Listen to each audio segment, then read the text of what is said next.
Hi, Felena here to give you some tips on networking. Now, I never set out to be a master networker, but I've learned a lot along the way that really works for me, so I wanted to share my tips with you.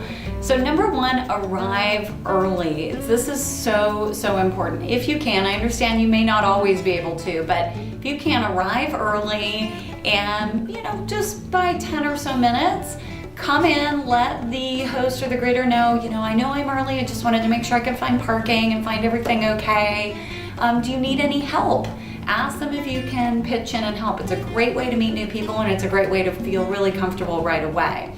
If they don't need help, which oftentimes they may not, just grab a cup of coffee or a glass of wine if it's evening, or a glass of water, whatever it is, and hang out by the front door and kind of be the honorary greeter. Hi, my name is Felena. And just welcome people, essentially. It's a great way to kind of insert yourself in instead of being a wallflower.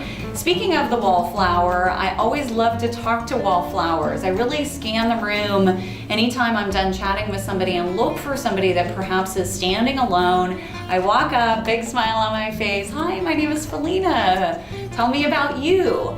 So that is my favorite phrase. I never say, what do you do?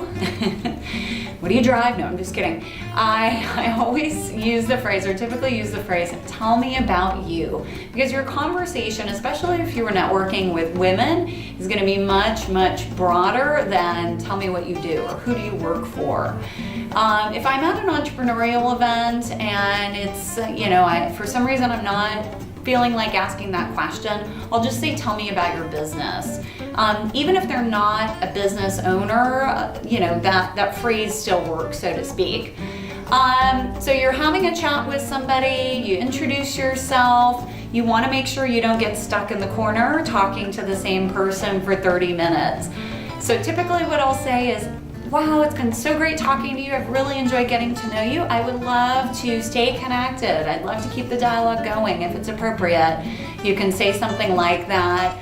Do you have a card? So that's really your close to them, making sure you're getting a business card from them. And of course, you're then reaching for your cards as well. If for some reason they don't have a card and you really want to follow up with them, just note down their name on a piece of paper or in your phone or whatever, and then you can follow up with them on LinkedIn as well. I'll cover that in another section of, all the great ways to use LinkedIn. So, and do follow up. That's my last piece of advice. Don't grab a bunch of business cards and throw them in your purse and leave them there at the bottom of your briefcase.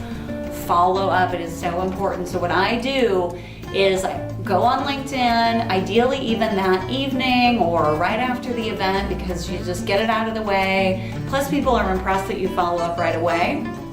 And I write them a little personal note on LinkedIn.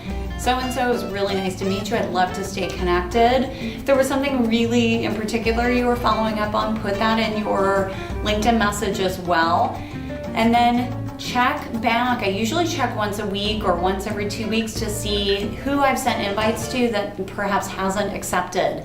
And then you can certainly follow up again in another way. If it was something that was personal and you really want to invite them in for coffee or tea, or you want to make a broader connection to them, then I also follow up with an email as well and say, great meeting you. Let's schedule time to have you come into Hera Hub and connect over coffee or tea. Let me know what works for you. Really excited to follow up with you. So there's my networking tips for events, and love to hear your stories of what's worked for you as well. Thanks.